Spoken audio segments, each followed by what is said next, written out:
மருத்துவர் ஐயா அவர்கள் நம்முடைய வழிகாட்டி. அவர்தான் எல்லாம். நம் இயக்கம், நம் கட்சி, இந்த சமுதாயம், அவருடைய கொள்கைகளை நாம் பின்பற்றுகின்றோம். மருத்துவர் ஐயாவுடைய பல லட்சியங்கள், பல கனவுகள், அதை நாம் எல்லோரும் சேர்ந்து நிறைவேற்றுவோம். அதில் மிக முக்கியமானது வன்னியர்களுக்கு தனி ஒதுக்கீடு வேண்டும். தமிழ்நாட்டிலே சாதிவாரி கணக்கெடுப்பு நடத்த வேண்டும். அந்த அடிப்படையிலே அனைத்து நிலை சமுதாயங்களுக்கும், குறிப்பாக பின்தங்கிய நிலையில் உள்ள சமுதாயங்களுக்கு சமூக நீதி பெற வேண்டும், இடஒதுக்கீடு வழங்க வேண்டும் என்ற நோக்கம் மருத்துவர் ஐயாவுடைய லட்சிய கனவுகள். அதுபோன்ற கனவுகள் எல்லாம் நாம் இணைந்து நாம் நிறைவேற்றுவோம். இந்த பொதுக்குழுவிலே பல தீர்மானங்கள் நிறைவேற்றப்பட்டது. அதில் முக்கியமான தீர்மானம் அரசியல் தீர்மானம். இந்த அரசியல் தீர்மானத்தில் முக்கிய முடிவை நாம் எடுத்திருக்கின்றோம். அதில் ஒன்று தெளிவாக இந்த தீர்மானம், இந்த பொதுக்குழு வாயிலாக நாம் சொல்லியிருக்கின்றோம். வருகின்ற சட்டமன்ற தேர்தலில் ஆட்சி செய்து கொண்டிருக்கின்ற திமுக அரசை வெளியேற்றுவோம்.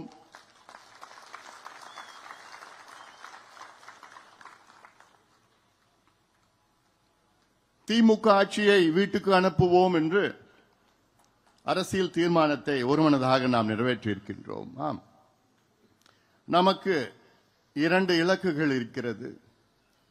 ஒன்று, யார் வர வேண்டும், அடுத்தது யார் வரக்கூடாது. இப்பொழுது நம்முடைய ஒரு இலக்கு யார் ஆட்சிக்கு வரக்கூடாது என்று தெளிவுபடுத்திவிட்டோம், முடிவாக இருக்கின்றோம். திமுக மீண்டும் ஆட்சிக்கு வரக்கூடாது என்று அதை நாம் தெளிவாக இருக்கின்றோம். அதைத்தான் நான் இந்த நடைபயணத்திலே தெரு தெருவாக, வீதி வீதியாக சொல்லி வருகின்றேன். இவர்கள் வரக்கூடாது, திமுக வரக்கூடாது, திமுக மீண்டும் வரக்கூடாது. இதில் தெளிவாக இருக்கின்றோம். அடுத்தது யார் வர வேண்டும், அது முக்கியமானது. இதை இன்னும் ஒரு சிறு காலத்திலே நாம் முடிவு செய்வோம். நல்ல ஒரு கூட்டணியை அமைப்போம், மெகா கூட்டணியை அமைப்போம், நாம் ஆட்சிக்கு வருவோம். அதில் இன்னும் ஒரு சிறு காலத்திலே அது நடைபெறும். உங்கள் மனதிலே என்ன தோன்றுகிறது என்று எனக்கு நன்றாக தெரியும். உங்களுடைய விருப்பப்படியேத்தான் அந்த கூட்டணியை நாம் அமைப்போம்.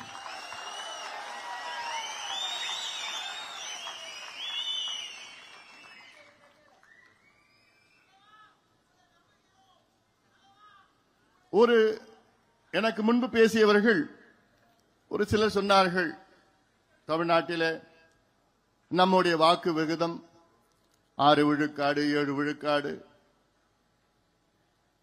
ஆனால் அந்த நேரத்தில் நாம் கூட்டணிக்கு சென்று ஒரு காரணத்தால் தான் அவ்வளவுதான் நாம் பெற முடிந்தது. அதற்கு ஒரு எடுத்துக்காட்டு, இப்போ இந்தியாவிலே தேசிய அளவில் மொத்தம்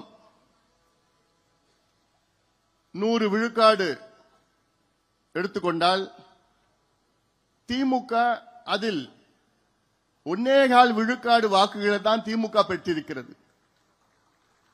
தேசிய அளவில் நீங்கள் பார்த்தீர்கள் என்றால் திமுக வெறும் 1.25 வாக்குகள் தான் பெற்றிருக்கிறது, 1.25% வாக்குகள் தான் பெற்றிருக்கிறது. ஆனால் ஒரு மாநிலத்தை ஆளுகின்ற திமுக 40 எம்பிக்கள் வெற்றி பெற்றிருக்கிறது. ஆனால் இந்த சதவீதத்தை பற்றி பெரிதாக நீங்கள் அதை மனதில் வைத்துக் கொள்ள வேண்டாம். அதேதான் பாட்டாளி மக்கள் கட்சியும் 6 விழுக்காடு 7 விழுக்காடு என்றால் நம்முடைய வாக்குகள் நெருக்கத்தில் இருக்கிறது. ஒட்டுமொத்த மக்கள் வாக்களித்தால் நிச்சயமாக நம் 40, 50, 60 சட்டமன்ற உறுப்பினர்கள் வைத்தால் நாம் ஆட்சி நம்முடைய ஆட்சி தான். இது எத்தனையோ உதாரணங்கள் இந்தியாவில் இருக்கிறது. அதை நோக்கி நாம் பயணிக்க வேண்டும். நம்மேல் முதலில் நாம் நம்பிக்கை வைக்க வேண்டும். வருகின்ற அடுத்த ஒரு 6 மாத காலம் கடுமையாக நீங்கள் உழைக்க வேண்டும், ஒற்றுமையாக உழைக்க வேண்டும், நம்பிக்கையோடு உழைக்க வேண்டும். இந்த மேடையில் எத்தனையோ சட்டமன்ற உறுப்பினர்கள், முன்னாள் நாடாளுமன்ற உறுப்பினர்கள், முன்னாள் சட்டமன்ற உறுப்பினர்கள், முன்னாள் பெருந்தலைவர்கள், சேர்மன் இந்த மேடையில் மட்டுமல்ல இங்கே இருக்கின்றீர்கள். இவர்கள் யாரும் நாம் இயக்கத்தில் சேர்கின்ற நேரத்தில் இது நான் எம்பி ஆவேன், எம்எல்ஏ ஆவேன், சேர்மன் ஆவேன், மந்திரி ஆவேன் அந்த நோக்கத்திலே யாரும் வரல. எல்லோரும் மருத்துவர் ஐயா அவர்கள் நம்மை அழைத்தார். அவர்களுக்கு ஒரு கொள்கை இருக்கிறது. அந்த கொள்கை அவர்கள் பிடித்த காரணத்தால் ஐயா அவர்கள் வழியிலே அவர்கள் இணைத்துக் கொண்டார்கள். அந்த பயணத்தில் அவரும் கலந்து கொண்டார்கள். இன்று அந்த பயணம் தொடரும். மீண்டும் நான் சொல்கின்றேன், நம்முடைய வழிகாட்டி ஐயா அவர்கள்தான், நம்முடைய குலதெய்வம் ஐயா அவர்கள்தான். ஐயா அவர்கள் உருவத்திலே இங்கே இல்லை என்றாலும் உள்ளத்தில் இருக்கின்றார்கள். அவர்களுக்கு இங்கே நிரந்தரமாக ஒரு நாற்காலி இருக்கிறது. இது ஐயாவுடைய நாற்காலி. ஐயா நம்முடைய நிறுவனர், அதில் மாற்று கருத்து கிடையாது. அதே வேளையிலே பொறுப்புகளுக்கும் பதவிகளுக்காம் நான் ஆசைப்படுபவன் கிடையாது. என்னை தெரிந்தவர்கள் உங்களுக்கு நன்றாக தெரியும். இன்று காலத்தின் கட்டாயத்திற்காக உங்களுடைய எண்ணங்களை நிறைவேற்றுவதற்காக இங்கே உங்கள் முன் நின்று கொண்டிருக்கின்றேன். இது ஒரு சாதாரண இயக்கம் கிடையாது. நம் கட்சி சாதாரண கட்சி கிடையாது. ரத்தம், வேர்வை, தியாகம், உயிர் தியாகம் இதை சிந்தி லட்சக்கணக்கானவர்கள் உயிரை நீத்து, நூற்றுக்கணக்கானவர்கள் உயிரை நீத்து, லட்சக்கணக்கானவர்கள் தியாகம் சிந்தி சிறைக்கு சென்று சிறிய சிறிய அளவில் நாம் இயக்கத்தை நாம் வளர்த்துக் கொண்டிருக்கின்றோம். இந்த இயக்கம் அடுத்த கட்டத்துக்கு செல்ல வேண்டும் என்ற நோக்கம். நான் சொல்லியிருக்கின்றேன், ஐயாவுடைய நாற்காலி நிரந்தரமான ஒரு நாற்காலி ஐயாவுக்கு. ஐயாவுடைய நாற்காலி இது. ஐயா எப்போனா எங்க நாற்காலிக்கு வரலாம், நிச்சயமாக வருவார் என்ற நம்பிக்கை எனக்கு இருக்கிறது. சில நேரத்தில் சாமி கொஞ்சம் கோபம் வந்துடும். அப்போ என்ன பண்ணணும்? திருவிழா எடுப்போம், நெருப்பு மெதிப்போம், இது என்னமோ காவடி எடுப்போம், என்னென்னமோ செஞ்சிட்டு இருப்போம். இதுல என்ன பிரச்சனைனா பூஜாரி தான் பிரச்சனை.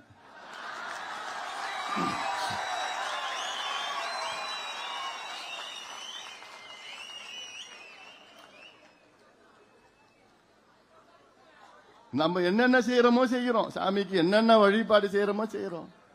ஆனா அந்த பூஜாரி இடையில கொஞ்சம் தடை. அதேதான் இன்னைக்கு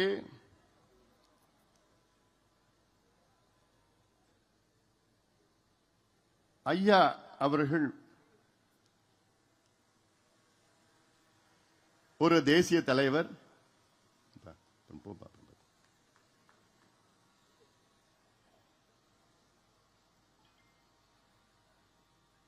ஒரு சாதனையாளர், ஒரு சமூக சீர்திருத்தவாதி, சோசியல் ரிஃபார்மர்.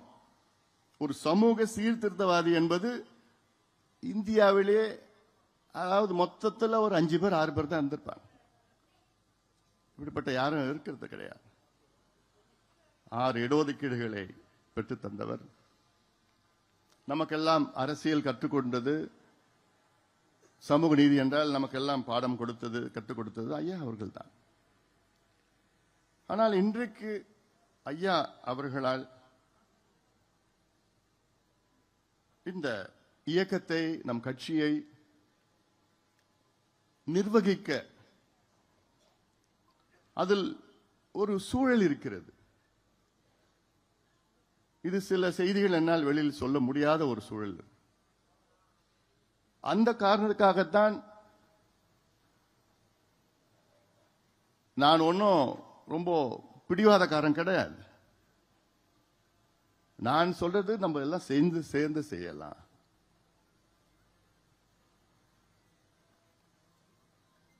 இதுவே ஒரு 5-6 ஆண்டுகளுக்கு முன்பு இப்படி ஒரு சூழல் இருந்ததுன்னா நான் யோசிக்கவே போறது கிடையாது. எனக்கு இந்த பதவி பொறுப்பு அது இதெல்லாம் நிச்சயமா என் மனசுல எதுவுமே கிடையாது. எனக்கு இந்த பதவி வேணும்னா நான் 10-15 ஆண்டுகளுக்கு முன்பு நான் இப்ப கேட்டு வாங்கிட்டு இருப்பேன். நான் எனக்கு அவசியமே இல்லை. அதுக்காக நான் வரல, பதவி பொறுப்புக்காக நான் வரல. நான் என்னுடைய நோக்கமே இந்த சமுதாயத்தை அடுத்த கட்டத்துக்கு கொண்டு போகணும், சமுதாயத்தை வழி நடத்தணும். இந்த சமுதாயத்துக்காக தான் கட்சியை தொடங்கினார், சமூக நீதிக்கு தான் கட்சி தொடங்கினார். அதுதான் அந்த அடித்தளம் தான்.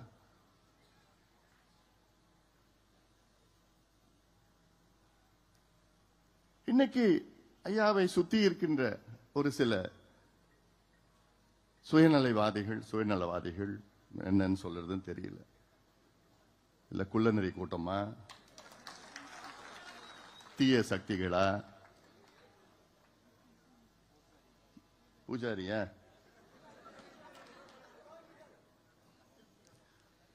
இவங்க ஒன்னும் திருப்பி மாத்தி சொல்லாததெல்லாம் சொல்லி, செய்யாத ஒன்னும் பொய்ய சொல்லி, இப்படியே சொல்லி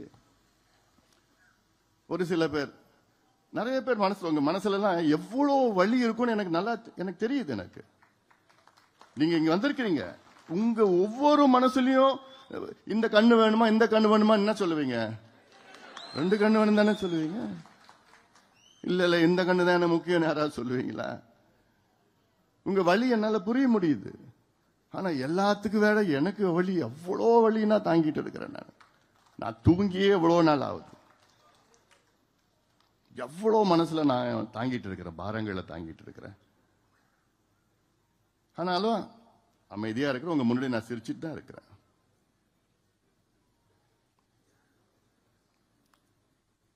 ஏன்னா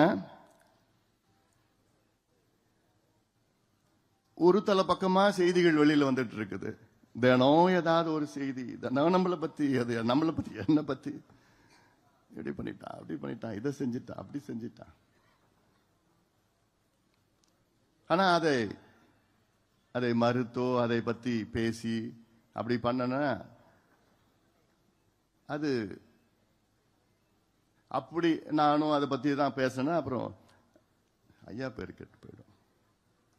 நம்ம இயக்கம் நம்ம சமுதாயத்திற்காக எல்லாத்தையும் நான் தாங்கிட்டு தான் இருக்கிறேன்.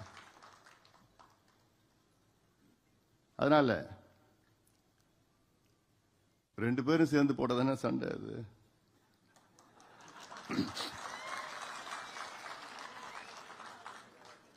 நேத்து கூட நீதிமன்றத்திலிருந்து வெளியில வரப்போ அப்புறம் தீர்ப்பு வந்தது.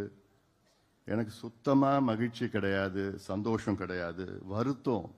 எனக்கு மனசுல அவ்வளவு வலியோட தான் அந்த தீர்ப்பை நான் எதிர்கொண்டேன். நான் பாலு எனக்கு போன் பண்ணி சொன்னப்போ, ஐயா நமக்கு நடத்தலான்னா, அப்படியா சரி, அவ்வளவுதான். யாருக்கு எதிர்த்து தீர்ப்பு? யார் எதிர்த்தியா அந்த தீர்ப்பு? நமக்குள்ளே ஒரு தீர்ப்பா? நமக்குள்ளே எதிர்த்து ஒரு தீர்ப்பா? அது ஒரு தீர்ப்பா?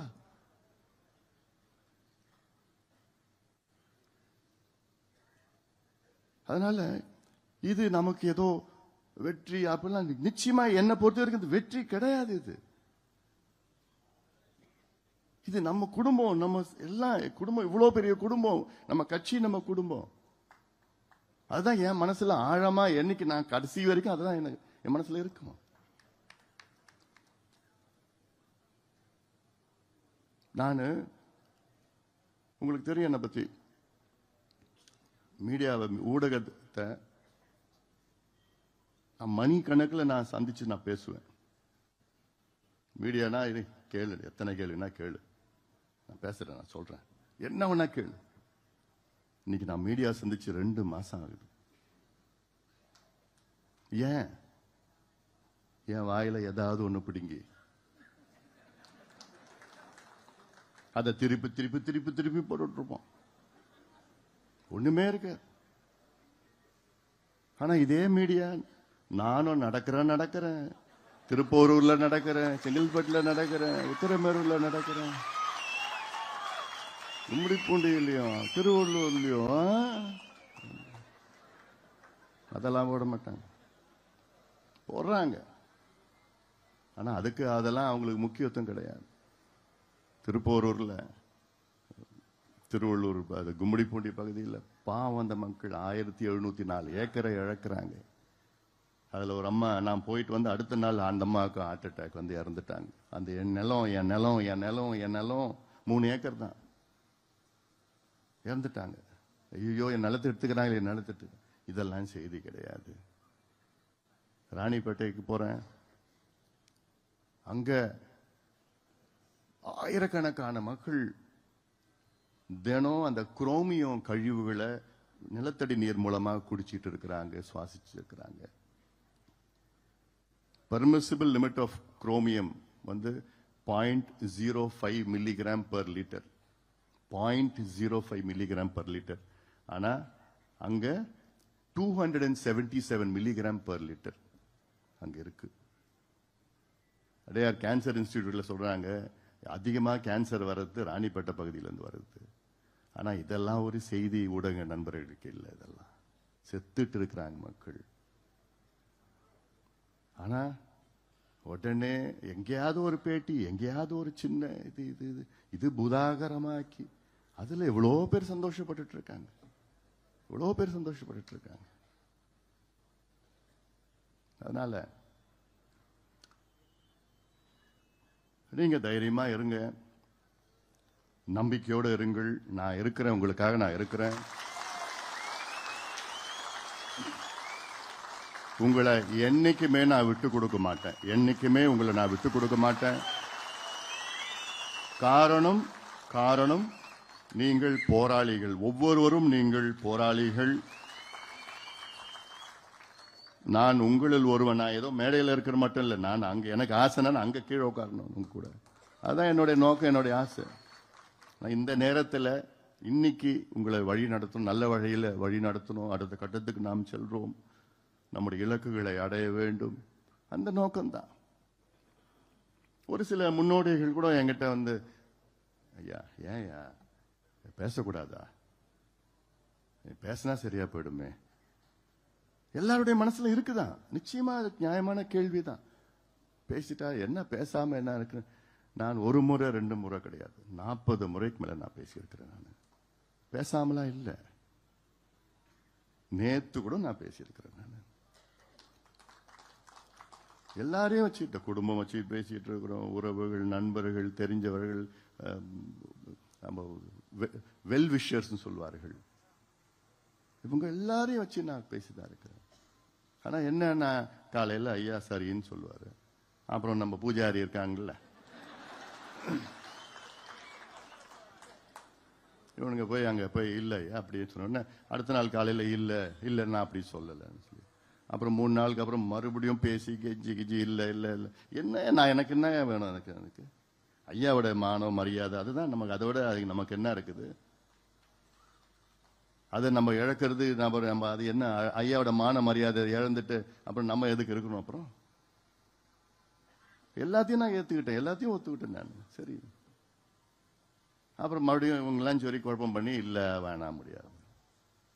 கடைசியில் என்ன, இப்ப என்ன, கொஞ்சம் நாளுக்கு முன்னாடி இல்ல நிர்வாகிகள், இப்போ கட்சி நிர்வாகிகளை 2 பேரும் சேர்ந்து கையெழுத்து போடுவோம்னு சொன்னது ஒத்துக்கிட்டாரு. 10 நாளுக்கு 15 நாளுக்கு முன்னாடி ஒத்துக்கிட்டாரு. இப்ப 4 கொஞ்சம் 5 நாள் 6 நாள் இல்ல நான் மட்டும் தான் போடுவேன்.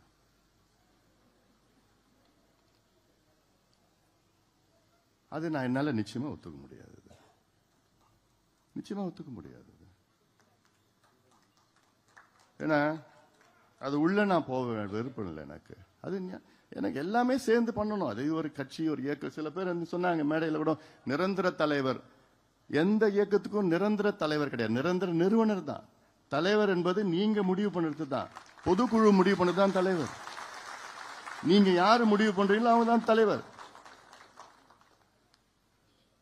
நம்ம கட்சி ஜனநாயக கட்சி. இதுல அப்பா நீ தான் தலைவர், நீ தான் பொதுச் செயலாளர், நீ தான் பொருளாளர், நீ தான், அதெல்லாம் இல்லை. நம்ம கட்சி டெமோக்ராட்டிக் பார்ட்டி, பொதுக்குழு. நீங்க தான் நம்ம கட்சியினுடைய பலம். நீங்க தான், you are the most powerful people இந்த பார்ட்டி. பொதுக்குழு நீங்க. நீங்க முடிவு பண்ணாதான்.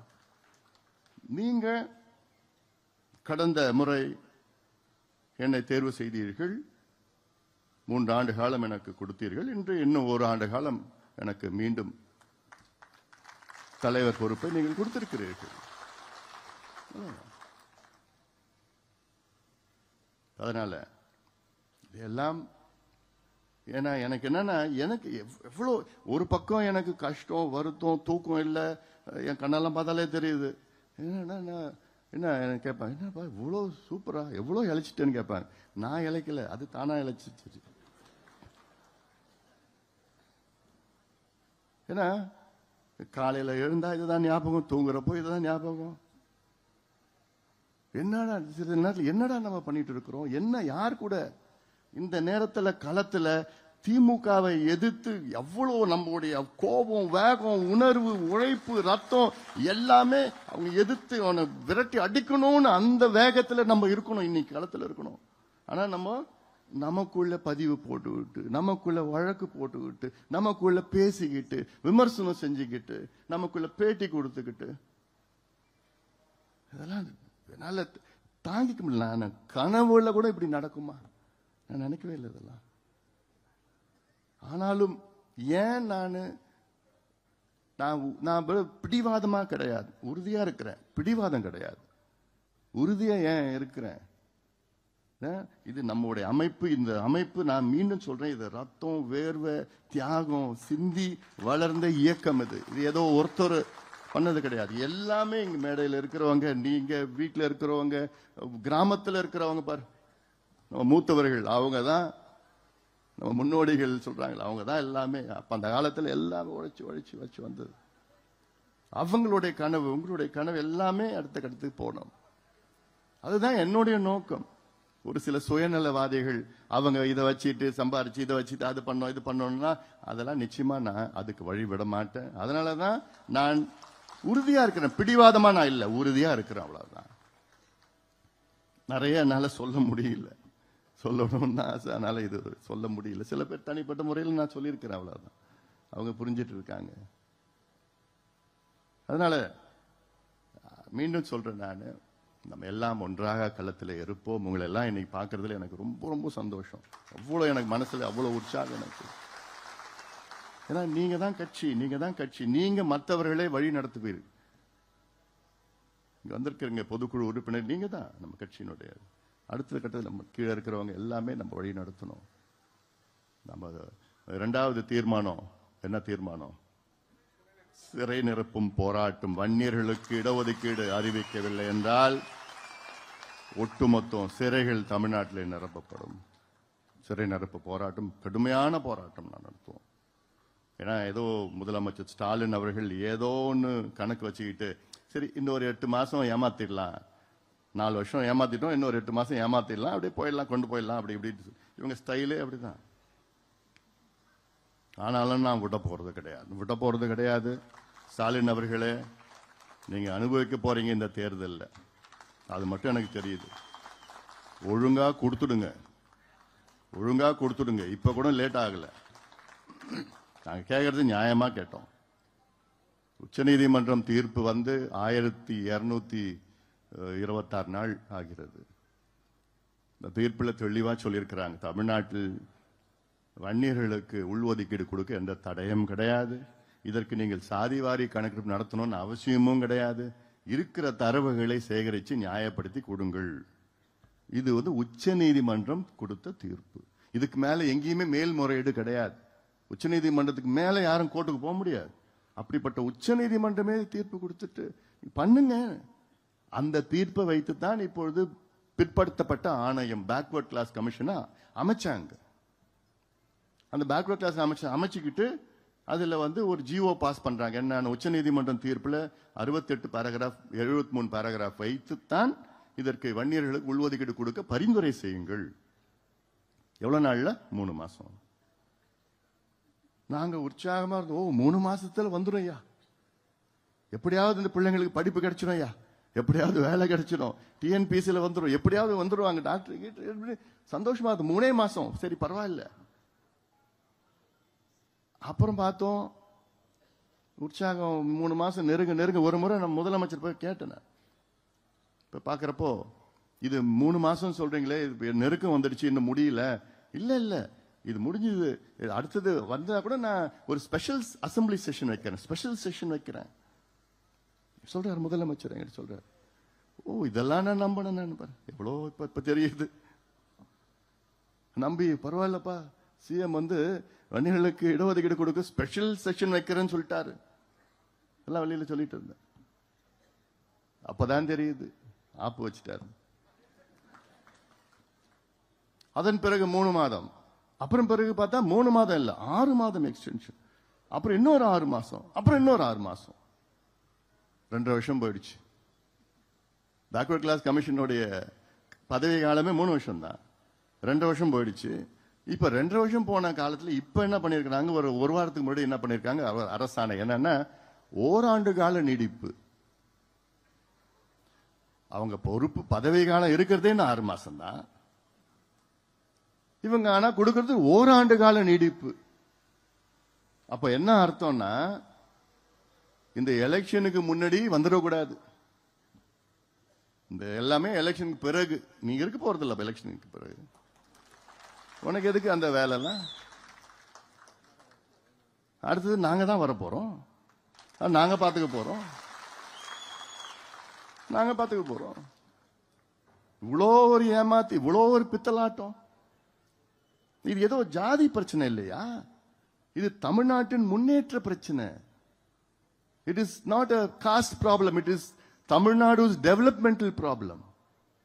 இவ்வளோ பெரிய ஒரு சமூகம், 18 விழுக்காடு மக்கள் தொகை உள்ள ஒரு சமூகம், இந்த சமூகம் முன்னேறினால் தமிழ்நாடு முன்னேறும். சிம்பிள் எக்கனாமிக் ஃபார்முலா, சாதாரண ஒரு ஃபார்முலா, லாஜிக்.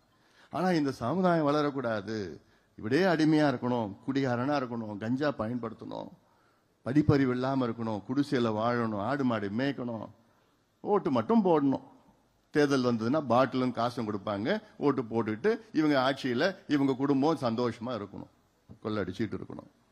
தான் காலகாலமா இதே போன்ற பட்டியலின சமுதாயம், தாழ்த்தப்பட்ட சமுதாயம், இந்த 2 சமுதாயங்களும் ஏமாத்தி இந்த திமுக ஆட்சிக்கு வந்தது. இந்த 2 சமுதாயங்களும், வன்னியர் சமுதாயமும் பட்டியலின சமுதாயமும், வருகின்ற சட்டமன்ற தேர்தலிலே முழுமையாக திமுகவை புறக்கணிக்க வேண்டும், முழுமையாக புறக்கணிக்க வேண்டும். ஏனால் இந்த 2 பெரிய சமுதாயங்களுக்கு தொடர்ந்து துரோகங்களை ஸ்டாலின் அவர்கள் செய்து வருகின்றார்கள். நான் கேட்டேன், ஒரு மேடை போடுங்க ஸ்டாலின் அவர்களே, நான் வரேன், அந்த மேடையில் பொது விவாதம் செய்வோம், நான் விவாதத்துக்கு வருகின்றேன், சமூக நீதி பற்றியோ அல்லது வன்னியர்களுக்கு இடஒதுக்கீடு பற்றியோ, பட்டியலின மக்களுக்கு என்ன செய்தீர்கள் என்று எல்லாத்துக்கும் நான் வரேன், தயாரா இருக்கிறேன். நான் தனியா வரேன், நீங்க வாங்க, உங்களுக்கு நேரம் இல்லையா உங்க அமைச்சர்களை அனுப்புங்க, அவங்களுக்கு நேரம் இல்லையா உங்க கட்சியில யாராவது அனுப்புங்க, நான் வரேன், தனியா வரேன், விவாதம் பண்ணுவோம். நிச்சயமாக அவர்களால் சமூக நீதி பற்றி பேசுவதற்கு கூட திமுகவுக்கு தகுதி இழந்துவிட்டது, தகுதி இல்லாத ஒரு கட்சி. சமூக நீதியின் விரோதிகள் திமுக, சமூக நீதியின் துரோகி திமுக, வன்னியர்களின் துரோகி விரோதிகள் திமுக. இன்னும் நீங்க பார்க்க போறீங்க எவ்வளவு வன்மம் இந்த சமுதாயத்தின் மேல, எவ்வளவு வன்மம். பட் ரோட்ல, ஆலந்தூர் பட் ரோடு இருக்குது, அந்த பட் ரோட்ல வன்னியர் சங்கம் ஒரு ஆபீஸ் ஒன்று இருக்குதாங்க. இது 40 ஆண்டு காலமாக அந்த வன்னியர் சங்கம் அலுவலகம் இருக்கு. பழைய பில்டிங், வெள்ளக்காரங்காலத்தில் கட்டின பில்டிங். அந்த பில்டிங்ல என்னன்னா, அந்த பிள்ளைங்க படிச்சுட்டு இருக்கிறாங்க, அங்க தங்கறது, சென்னையில் எங்கேயும் இல்லைன்னா அங்க போய் தங்கி படிப்பாங்க. அங்க இருக்கிற இந்த டிஎன்பிஎஸ்சி குரூப் 1 அதுக்கு ப்ரிப்பேர் பண்ணுவாங்க, இல்ல வேலைக்கு போவாங்க, இல்லாட்டி அங்க ஏதோ படிச்சுட்டு இருக்காங்க இந்த பிள்ளைங்க, அதுக்கு அந்த பயன்படுத்திட்டு இருக்காங்க. இதை மூடணும், இதை இழுத்து மூடணும், இதை அபகரிக்கணும் அப்படின்னு வன்மமாக செயல்பட்ட திமுக, சாதாரணமா சொல்ல வன்மமா எவ்வளவு பேர் வச்சிருக்கிறாங்க. 40 ஆண்டு காலமாக அந்த சொத்தை நம்ம பயன்படுத்திட்டு வரோம். அத 200 போலீஸ் நினைச்சு பாருங்க, 200 போலீஸ் திடீர்னு காலையில் 200 போலீஸ் போய் அங்க போய் அந்த பிள்ளைங்க படிச்சுட்டு இருக்கிற பிள்ளைங்களை வெளியில அனுப்பி வச்சு, அவனுங்க இதில் புட்டியெல்லாம் விட்டுட்டாங்க உள்ள, வெளியில அந்த பிள்ளைங்க மட்டும் வெளியில அனுப்பிச்சு விட்டுட்டு பூட்டிட்டு சீலை வச்சுட்டு வரான். கொஞ்ச நாளுக்கு முன்னாடி 40 ஆண்டு காலம் வன்னியர் சங்கம் ஆபீஸ் அது. அங்க படிச்சிட்டு இருக்காங்க பிள்ளைங்க. அப்போ உனக்கு வேற எந்த சொத்தும் எவ்வளவு பேர் கொள்ளடிச்சிட்டு இருக்கிறாங்க, அதெல்லாம் ஒண்ணு கண்ணுக்கு படல. ஒரு வன்னிய சங்கம் பில்டிங், வன்னிய பிள்ளைங்க பசங்க படிக்கிறது, அதை தான் நீ மூடணும், பூட்டு போட்டு சீல் போட்டு போடணும். எங்கிருந்தே வந்தது இந்த சமுதாயத்து மீது இவ்வளவு வன்மம், இவ்வளவு கோவம் இந்த சமுதாயத்து மேல? என்ன ஏன், என்ன உனக்கு என்ன துரோகம் பண்ணாங்க இந்த சமுதாயம்? அதன் பிறகு பாலுவை கூப்பிட்டு வச்சு என்ன பண்றீங்களோ தெரியாது, அதை திறங்கன்னு சொல்லி அடுத்த நாள் ஹைகோர்ட்டுக்கு போய் அடுத்த நாளே அந்த சீலை உடைச்சி வை.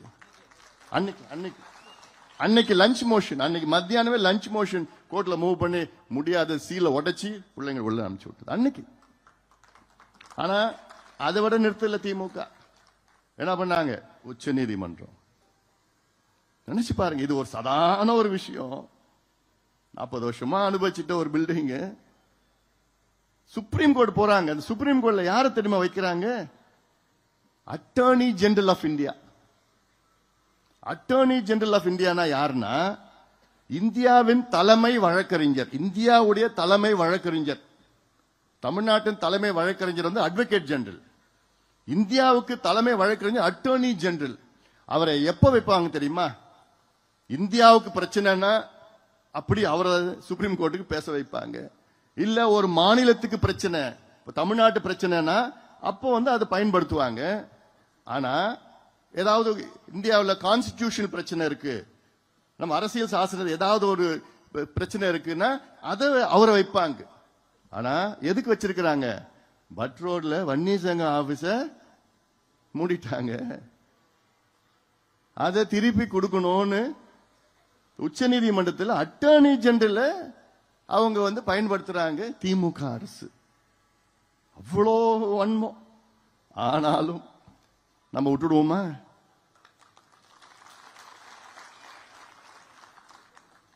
நம்மளும் வச்சோம். யாரு? நம்ம ஒரு நல்ல அட்வொகேட், அவ்வளவுதான். அவ்வளவுதான் நம்மளால முடியும். ஏன்னா நியாயம் நம்ம பக்கம் இருக்கு. 4 நாளுக்கு முன்னாடி பாலு டெல்லிக்கு அனுப்பிச்சு விட்டேன், போனார், சுப்ரீம் கோர்ட்டு போனாரு. ஒரு இன்னும் கொஞ்சம் ஒரு சீனியர் அட்வொகேட், அவ்வளவுதான்.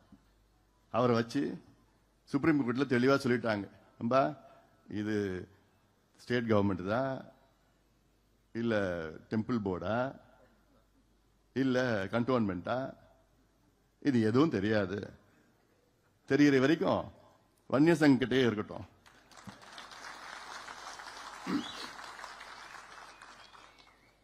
வழக்கு நடத்துங்க. அது எப்படியாவது ஒரு 3-4 வருஷம் ஆயிடும். அதுக்குள்ள இவங்க இருக்க போறதில்ல. அப்போ இது மாதிரி எவ்வளோ உதாரணங்கள் இருக்கு. ஏன்னா ஏன் இந்த சமுதாயம் என்ன உங்களுக்கு பண்ணுச்சியா? இன்னைக்கு நீங்க வச்சிருக்கிற 127 எம்எல்ஏல 23 எம்எல்ஏ அதிகமா எம்எல்ஏ கொடுத்து இந்த சமுதாயம் தான் உங்களுக்கு, திமுகவுக்கு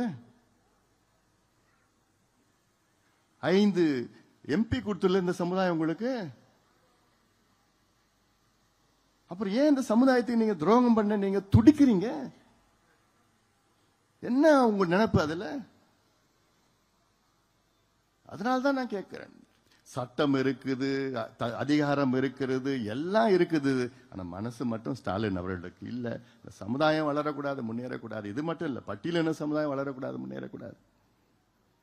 இதே நோக்கம்தான். அதனால்தான் சாதி வாரிய கணக்கெடுப்பு நடத்த மாட்டோம் திருப்பி சொல்லிட்டு எவ்வளவு ஒரு பொய்யை மீண்டும் மீண்டும் சொல்லிக் கொண்டிருக்கின்ற முதலமைச்சர் ஸ்டாலின் அவர்களே நிச்சயமாக இந்த தேர்தலில் மிகப்பெரிய பாடத்தை உங்களுக்கு புகட்டுவார்கள். ஏன்னா இந்த தேர்தலில் தமிழ்நாட்டில் உள்ள அனைத்து தாய்மார்கள், பெண்கள் ஒரு ஓட்டு கூட திமுக போட மாட்டாங்க. அவ்வளோ கோபத்தில் இருக்கிறாங்க. பெண்களுக்கு பாதுகாப்புனா, பெண்கள்னா என்ன?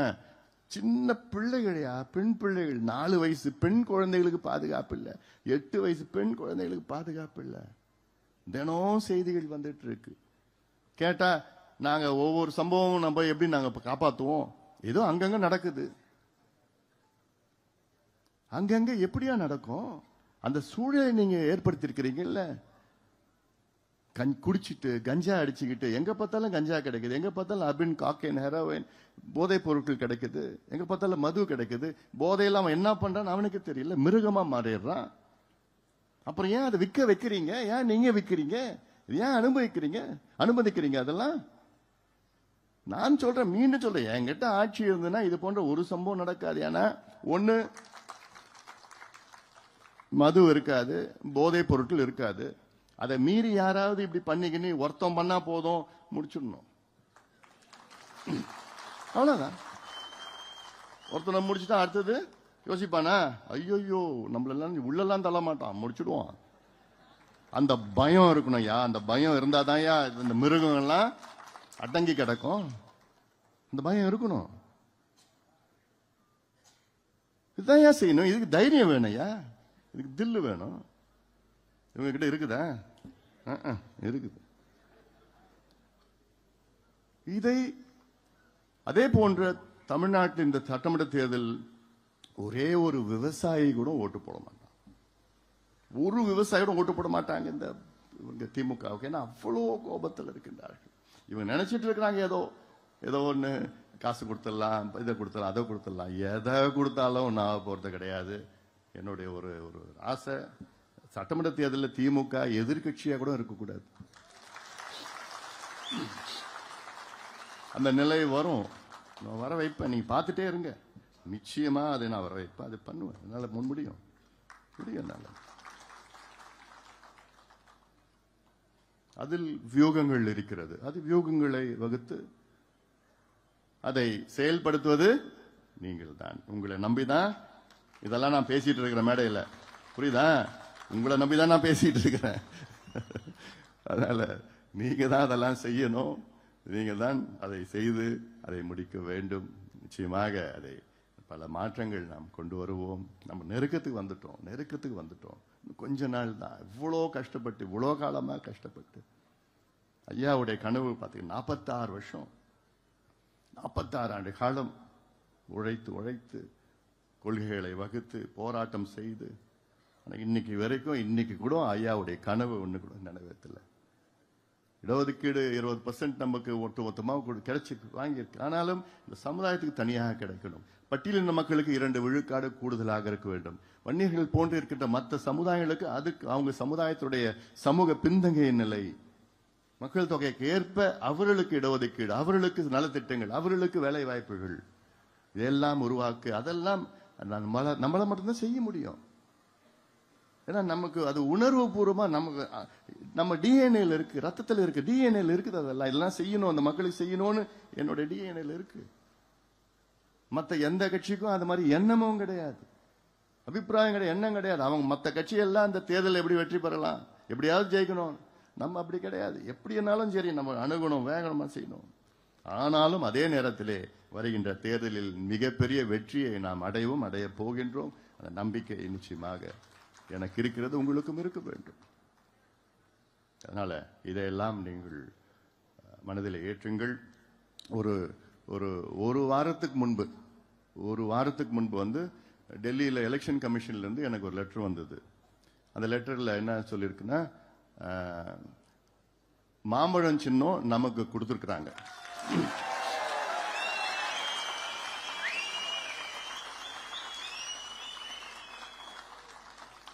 டி நகர், என்னுடைய டி நகர் ஆபீஸ் 10th எலக்ட்ரி டி நகருக்கு அந்த லெட்டர் வந்து அதில் நமக்கு மாம்பழம் சின்னம் நம்ம கொடுத்துருக்குறாங்க.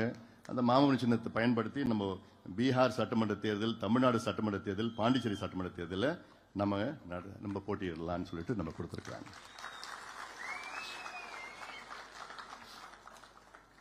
அதனால இதெல்லாம் இன்னும் எவ்வளோ இருக்குது. இதெல்லாம் இப்போ நம்ம இது இப்படி இப்படிலாம் நம்ம நிறைய விஷயம் நான் வெளியில சொல்ல மாட்டேன். அதனால அன்றாடம் நடக்கும். அது என்ன நடக்கணுமோ சரியா நடக்கும். மீண்டும் நான் சொல்றேன், நம்ம வந்து இவங்க நமக்கு போட்டி, இவங்க நம்ம எதிரி, அதெல்லாம் நம்ம எதுவுமே கிடையாது. எல்லாம் நம்ம எல்லாம் என்னுடைய ஆசை விருப்பம் எல்லாம் ஒன்னா சேர்த்து நம்ம பண்ணணும். அந்த நோக்கம் விருப்பம் நமக்கு சின்ன ஒரு இடத்துல பலவீனமா இருக்கக்கூடாது. எல்லாம் வாங்க எல்லாம் வழி நடத்தி எல்லாம் ஒன்னா சேர்ந்து நம்ம ஒற்றுமையா செய்ய வேண்டும் என்ற நோக்கம், அந்த எதிர்பார்ப்பு தான் என்ன இருக்கிறது. மீண்டும் சொல்கின்றேன், அந்த பிடிவாதத்திற்கு நான் பிடிவாதக்காரன் கிடையாது, நான் உறுதியானவன். ஆனா பிடிவாதக்காரன் கிடையாது. யாராவது வந்து சொல்லி பேசி கன்வின்ஸ் பண்ண நான் கன்வின்ஸ் ஆயிடுவேன். இன்னைக்கு இருக்கிற சூழல் அப்படிப்பட்ட சூழல் இருக்கிறது. அதனால மீண்டும் பல செய்திகள் என்னால வெளியில சொல்ல முடியாது, சொல்ல போறதும் கிடையாது. ஆனாலும் அதே வேளையில் என்னென்ன செய்ய வேண்டுமோ அதை நான் செய்வேன். உங்களை நிச்சயமாக ஒரு பொழுதும் நான் விட்டுக் கொடுக்க மாட்டேன். நீங்க மேடையில் இருக்கின்றவங்க யாருமே நிர்வாகிகளும் சரி யாரையும் நான் என்னால் விட்டுக் கொடுக்க முடியாது. அதுக்காகத்தான் இது போன்ற ஒரு சூழல் இப்போ இருக்கிறது. அதனால இதையெல்லாம் நாம் அதை கடந்து வருவோம், கடந்து நாம் செல்வோம், நம்முடைய இலக்குகளை அடைவோம், நம்முடைய கனவுகளை, ஐயாவுடைய கனவுகளை, நம் முன்னோடிகளுடைய கனவுகளை நாம் நிறைவேற்றுவோம், தமிழ்நாட்டை மீட்டெடுப்போம். அதற்காகத்தான் இந்த நடைபயணம், தமிழக மக்களுடைய மீட்பு, உரிமைகள் மீட்பு பயணம். இந்த பயணத்தை மிக சிறப்பாக இவ்வளவு காலமா எனக்கு ரொம்ப சந்தோஷமா இருக்கு. இப்போ திருப்போரூர்ல இருந்து அப்புறம் செங்கல்பட்டு, அப்புறம் உத்தரமேரூர், அப்புறம் காஞ்சிபுரம், ஸ்ரீபெரும்புத்தூர், அதுக்கப்புறம் மதுரவாயில் பண்ணோம், அப்புறம் அம்பத்தூர் பண்ணோம், கும்மிடிப்பூண்டி, திருவள்ளூர், அதுக்கப்புறம் திருத்தணி, அதுக்கப்புறம் சோளிங்கர், ராணிப்பேட்டை, வேலூர், வாணியம்பாடி, திருப்பத்தூர் மன்மதராசா மழையில நிக்க வச்சிட்டாரு. நல்லா என்ன இந்த மாதிரி நடக்கிறோம், அவ்வளவுதான். ஆனா எப்போ வேலூர் இருந்தாலும் மழை பெய்யுது, வருது வருது வருது. நடைபயணம் நான் எல்லா ஊருக்கும் வர போறேன். நான் வர அவசியம் வருமா? எல்லா ஊருக்கும் நான் நடைபயணம் இருக்குதுமா. இப்போ இன்னும் சொல்ல போனா இப்ப இந்த பொதுக்குழுனால இப்ப இந்த ஒரு நாள் நின்று போச்சு. பொதுக்குழு முடிச்சோன்னு திருப்பி வருது நடைபயணம். தொடர்ந்து எல்லா ஊருக்கும் வரேன் நான். எல்லா ஊருக்கும், சேலத்துலயோ டெல்டாவோ எல்லா மாவட்டத்துக்கும் நான் அவசியம் வரேன். கன்னியாகுமரி போயிட்டு கன்னியாகுமரி வரைக்கும் நான் போறேன் நான். அதனால எல்லா ஊருக்கும் நான் அவசியம் வரேன் நான். அதற்கு நீங்க நல்லா ஏற்பாடு பண்ணுங்க. எனக்கு ஒரே ஒண்ணு, இந்த நடைப்பயணத்துல என் தம்பிகளுக்கு ஒரே ஒரு வேண்டுகோள். என் தங்கைகள் எப்பவுமே நல்ல டீசெண்டா, எப்பவுமே நல்ல சந்தோஷம் இருப்பாங்க. என் தம்பிகள் என்ன பண்ணிடுறான், நடைப்பயணத்துல சைடுல நின்னுக்கிறான். என்ன பொதுமக்களை பார்க்க விட மாட்டான். ஆர்வமா வரான், சத்தம் போடுறான், கொடியை பிடிக்கிறான், எல்லாம் பண்றான். கொஞ்சோண்டு தள்ளுடா, நான் கொஞ்சம் பொதுமக்களை பார்க்கணும்டானா ஒரு 10 செகண்ட் தள்ளுவான். அப்புறம் மறுபடியும் முந்தி அடிச்சுக்கிட்டு போறான். எனக்கு பொதுமக்களை கொஞ்சம் பார்க்கணும், பொதுமக்களும் என்ன பார்க்கணும். எனக்கு பொதுமக்களை பார்த்து ஒரு வணக்கம் வச்சு ஒரு கை நீட்டினா எனக்கு ஒரு சந்தோஷமா இருக்கும். ஆனா அவ்வளவு ஆயிரக்கணக்கான என் தம்பிகள், என் தங்கைகள் இந்த நடைபயணத்துல கலந்துகிட்டு என் கூட அவ்வளவு வேகமா நடந்து அவ்வளவு எழுச்சியா இருக்கிறதுல எனக்கு ரொம்ப ரொம்ப சந்தோஷம் இருக்குது. அத்தனை நிர்வாகிகள் நடத்திய அத்தனை நிர்வாகிகளுக்கு என்னுடைய வாழ்த்துக்கள், பாராட்டுகள். நடத்தி நிச்சயமாக போட்டி போட்டுட்டு இங்கே கூட்டமா நாங்க இதோட அதிகமா கூட்டம், இன்னும் அதிகமா நாங்க செய்வோம்னு அந்த போட்டி நிச்சயமாக ஆரோக்கியமான போட்டியா நான் பார்க்கின்றேன். அந்த வகையில உங்களை எல்லாம் இன்று சந்திப்பதில் மிக்க மகிழ்ச்சி. நம்பிக்கையோடு செல்லுங்கள், தைரியமாக செல்லுங்கள். நிச்சயமாக நாளை நமது. அந்த நம்பிக்கையோடு நாம் எல்லாம் செல்வோம்.